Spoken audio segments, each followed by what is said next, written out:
Spain তারা জিতে নিয়েছে, পুরো ইউরোর এই সাম্রাজ্যটা এখন তাদেরই।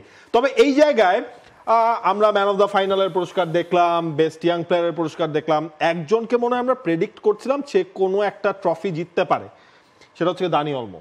এবং খানিকক্ষণ আগে ফেসবুকে অনেক হচ্ছে কি আপনার ছবি বের হয় না, একটা ছবি দেখলাম যে ইউরোর কাপটা আসছে, দানি অলমো তার মাথা দিয়ে ওইটা মানে নিজের করে নিয়েছেন, মানে ওটা ইংল্যান্ডের হয়ে যেতে দেয়নি, ইউরো কাপটা জাস্ট চলে যাচ্ছিল, হ্যাঁ মাথা দিয়ে আটকে দিয়েছেন তিনি, মানে গোল করলেন তিনটা, একটা সেভের পরে আটকায় দিছে বলা যায়, মানে ভালো শুদ্ধ ভাষায় না বললেও চলবে, যে সেভ দানি অলমো করেছেন এরপরে আপনি আটকায় দিছে, আটকে গেছে, যা বলবো তাই আসলে লেজিট, সবকিছু ঠিক আছে। ইংল্যান্ডের ঘরটা দানি অলমোর মাথার, মানে ম্যাচের লাস্ট মোমেন্ট 2-1 স্পেন এগিয়ে আছে। নগদের কাছে সব গ্রাহকই প্রিয়, তাই তো সারা দেশে ক্যাশ আউট চার্জ সবচেয়ে কম।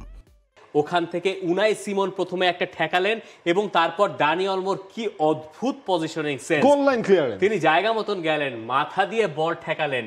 ডেকলান রাইসের হেডার ছিল আগেরটা, প্রথমটা ডেকলান রাইস, তারপর মার্গেহি, আবার ডেকলান রাইস, ডেকলান রাইসটা পরতোপর দিয়ে গেল। থাকে না যে প্রত্যেকটা ডিসাইসিভ সেভ, যেমন আপনি যতবার বলবেন আর্জেন্টিনা ওয়ার্ল্ড কাপ জিতেছে, এমিলিয়ানো মার্টিনেজের কথা বলবেন, যতবার আপনি স্পেনের এই ইউরো জেতার কথা বলবেন, ততবার দানি অলমোর ওই সেভের কথা, ওই নাম আপনাকে নিতেই হবে। কিন্তু দেখেন দানি অলমোর কাছে মানে কি ছিল যে তিনি 3টা গোল করেছেন, 2টা অ্যাসিস্ট করেছেন, তিনি গোল করবেন সেটাই কিন্তু স্বাভাবিক, মানে এই ক্লিয়ারেন্স মানে অলরাউন্ডার ফুল প্যাকেজ। ওনাকে যদি আপনি পরে জিজ্ঞেস করেন, ডেফিনেটলি এটা নিয়ে তাকে অনেক কথা জিজ্ঞেস করবেন, ডেফিনেটলি বলবেন যে তার ওই 3টা গোলের চাইতে সম্ভবত এই সেভটা মানে ইটস প্রাইসলেস। তিনি হয়তো মানে Rodri player of the tournament পেয়েছেন, সেটা নিয়ে কোনো কমপ্লেন নেই, সেটা নিয়ে পরে কথা বলবো, বাট দানি অলমো এই স্পেন টিমটাকে মানে যেই গিয়ারে তিনি, যেই 5th গিয়ারে গিয়ে তিনি স্পেন টিমকে খেলিয়েছেন, ওই সাপোর্টটা দিয়েছেন, ওইটা না হলে স্পেন এভাবে এবং ট্রফি জিততে পারে না। ওই মোমেন্টের সেলিব্রেশনটা আমি বলি আপনাকে, ভাষায় ব্যাখ্যা করার চেষ্টা করি। উনাই সিমন তো একটা হাতে সেভ করেছেন, তিনি দেখলেন যে তিনি আর পারছেন না, এখন আর তার হাতে কিছু নাই।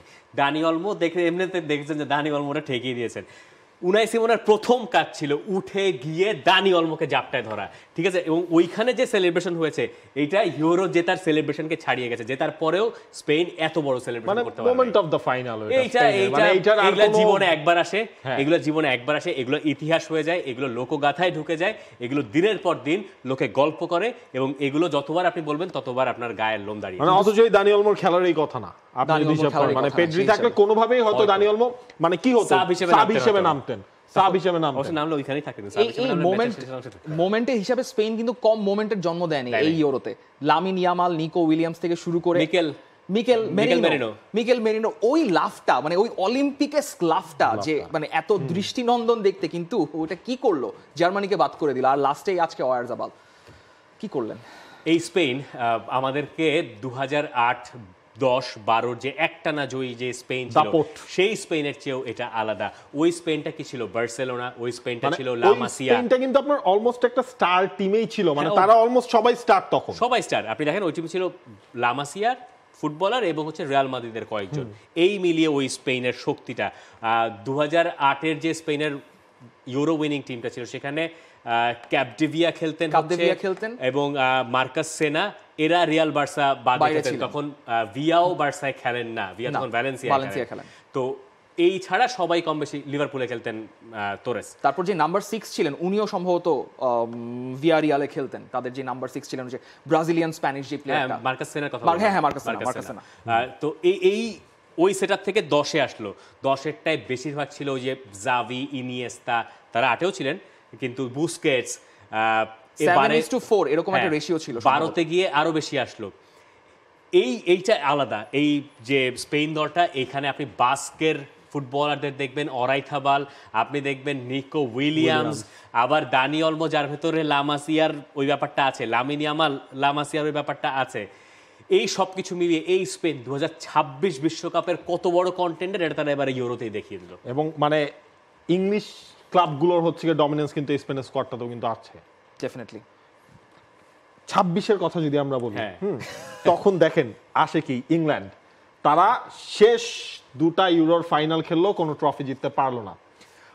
পিটার ড্রুরি একটা কথা বলছিলেন যে 58 বছর ধরে যে দলটা জিতল না, তাদের এখন অপেক্ষা হচ্ছে 60 বছরে যে পৌঁছাবে, 60 কিংবা 62, তাহলে নেক্সট প্রজেক্টটা তো হচ্ছে 60 কিংবা 66 তাহলে তো 62 কখনোই হবে না, it's never coming home. Just Never coming home. দুই করে আগাতে হবে। এখন দেখেন, কিন্তু তারপর আমি ইংল্যান্ডকে একটু ক্রেডিটটা দেই। আমি ফাইনালে ইংল্যান্ডের খেলা দেখে আসলেই মুগ্ধ হয়েছি। ফাইনালে যা খেলা দরকার তাই তারা খেলেছে। এমন না যে খুব চমৎকার খেলেছে তা না, এই দলটা যেভাবে ফাইনালে এসছে এবং স্পেনের সঙ্গে তারা সেই সম্মান রেখে লড়াই করেছে, এই শেষের মুহূর্তের গোলটায় হয়তো তাদের কিছু করার ছিল না। আমার মনে আছে স্পেনের সাথে ইতালি উড়ে গিয়েছিল 12 ফাইনালে, এরকম কিছুর একটা শঙ্কা ছিল, সেরকম কিছু হয়নি। ইংল্যান্ড দুর্ভাগা, ইংল্যান্ড বরাবরই থাকে টুর্নামেন্টে। ফার্স্ট হাফের খেলাটাই কিন্তু বলে দেয় যে ইংল্যান্ড আসলে যেই গেম প্ল্যান নিয়ে খেলতে নেমেছিল, ইট ওয়াজ পারফেক্ট। ইংল্যান্ডের পায়ে বল দরকার নেই, স্পেন ওরা আক্রমণে যাবে, বলটা ঠেকাও অন কাউন্টার ট্রানজিশনে, ব্রেক দেম। কিন্তু ওই হ্যারি কেইন কিংবা ফোডেন বা বেলিংহামের ওই রানগুলো না থাকার কারণে সাউথগেটের আলটিমেটলি সিলেবাসের বাইরে থেকে যেই প্রশ্নটা আরো আগেই ইন্ট্রোডিউস করা দরকার ছিল, সেটা অ্যাকচুয়ালি তাকে ওই 65 মিনিটে করতে হলো এবং সেটাই অ্যাকচুয়ালি কাজে লেগে গেল। এই জিনিসটা হচ্ছে দেখেন, ওই ফার্স্ট হাফ শেষ হওয়ার পর যখন হচ্ছে গিয়ে ফার্স্ট গোলটা ইংল্যান্ড কনসিড করলো, এরপরও কিন্তু তাদের গেম প্ল্যানে কোনো ওইভাবে কোনো মেজর কোনো চেঞ্জও তারা করে নাই, কোনো প্রেসিং এ তারা যাচ্ছে না, তারা ওই শুরুর প্ল্যানটাতেই তারা স্টিক ছিল, কারণ তারা জানে এইভাবে তারা কন্টিনিউ করলে তারা একটা না একটা কিছু আসলে করতে পারবে। রড্রি ডিজার্ভিং, রড্রিকে নিয়ে কথা বলতেই হয়, ম্যান অফ দ্য টুর্নামেন্ট। তাহলে এখন আমাদের পছন্দনীয় প্রশ্ন আপনার কাছে টানতে চাই, ব্যালন ডিওর। হ্যাঁ স্যার, কি হবে? হলেও হতে পারে। Why not Rodri? Why not? মানে এই টুর্নামেন্টে একটা গোল তিনি করেছেন, বাদ দেন ওই গোল। 93% পাসিং অ্যাকুরেসি তার। Rodri for Ballon d'Or campaign আমরা আজকে এখানেই শুরু করছি। আপনারা যতদিন যাবে রদ্রি ফর ব্যালন ডিওর আমরা একটা হ্যাশট্যাগ চালু রাখেন। এটা কিন্তু আপনাকে মানে অনেকে শত্রুও বনে যেতে পারেন আপনি। রীতিমতো আপনি Lionel Messi, Vinicius Junior, Jude Bellingham এগেইনস্টে যে আপনি এসব কথাবার্তা বলছেন, এটা কখনোই সেফ না। আচ্ছা, প্রশ্নগুলো একটু নিয়ে নেই অল্প করে। গোল ললের প্রশ্ন, সাউথগেট শুড রিজাইন নাও, এটা তো আমরা জানি না, তবে সাউথ ধরে নেওয়া হচ্ছে সাউথগেটের এটা শেষ টুর্নামেন্ট হতে পারে। দেখা যাক আসলে সিদ্ধান্তটা কি আসে। যেটা ইংলিশ মিডিয়া বলছিল যে সাউথগেট আসলে এই ম্যাচ জিতুন কি হারুন সেটা নিয়ে বোধহয় তারা এখন খুব একটা চিন্তিত না। 2026 বিশ্বকাপ পর্যন্ত হয়তো সাউথগেট থাকলেও থাকতে পারেন। অ্যাকচুয়ালি ডিপেন্ড করছে সাউথগেটের উপর, তিনি তো তার উপর তো অনেক প্রেসার গেছে আলটিমেটলি। মানে আলটিমেটলি দেখেন, টুর্নামেন্ট শুরুর আগে যখন হচ্ছে গিয়ে এই দল নিয়েও তার সমালোচনা শুরু হয়েছিল, অনেককে তিনি বাদ দিয়েছিলেন। তারপর হচ্ছে গিয়ে আপনার টুর্নামেন্টে ইংল্যান্ড ওই ধরেন ফাইনালে ডিজার্ভিং টিম যদি বলেন, স্পেন যেমন হচ্ছে গিয়ে ডিজার্ভ করেই তারা ফাইনালে উঠেছিল, ইংল্যান্ড কিন্তু খানিকটা ভাগ্যের চল ছিল। হ্যাঁ, এটা তাদের ক্রেডিট। তারপর ইংল্যান্ডের খেলা কিন্তু অনেকেরই মন ভরে নাই। এই জায়গায় এখন ইংলিশ মিডিয়াগুলো ইংল্যান্ড রিয়াল মাদ্রিদ ব্লাড দেখিয়ে দিচ্ছিল তাদের ডিএনএতে, 3টা ম্যাচ পিছিয়ে পড়ে জিতেও গেল। সেই ম্যাচটা আজকে ওদিকে যাচ্ছিল, কিন্তু বাস্কের ওয়াজাবাল সেটা হতে দিলেন না। আরেকটা ইন্টারেস্টিং প্রশ্ন, একজন যিনি বারবার একই কথা বলে যাচ্ছেন যে it's never coming home, it's never coming home, আপাতত it's never coming, it's not coming home, never কিনা জানি না। তিনি বলছেন ওই যে ইউরো শুরু হওয়ার আগে কার্লোস আলকারাজ তিনি উইম্বলডন জিতে গেলেন একদম স্ট্রেইট 3টা সেটে জকোভিচকে হারিয়ে। স্পেন সেই ট্রেডিশনটা বজায় রাখলো। আমরাও কিন্তু এটা নিয়ে 10 যা করেছিলেন ওই ধারাটা অব্যাহত থাকলো। মর্জিনা আক্তার বলছেন যে ওলমো কি man of the match deserve করে, মানে ডিজার্ভ করেন ম্যান অফ দ্য টুর্নামেন্টের কথা বলছেন, ম্যান অফ দ্য টুর্নামেন্ট মানে তার পক্ষে, হ্যাঁ না টুর্নামেন্ট মানে তার পক্ষে যুক্ত হচ্ছে তিনি জার্মানির সঙ্গে গোল করেছেন, তারপরে তিনি এই সেভটা তিনি ফ্রান্সের সঙ্গে গোল করেছেন, এগুলো মিলিয়ে হয়তো বলা হচ্ছে।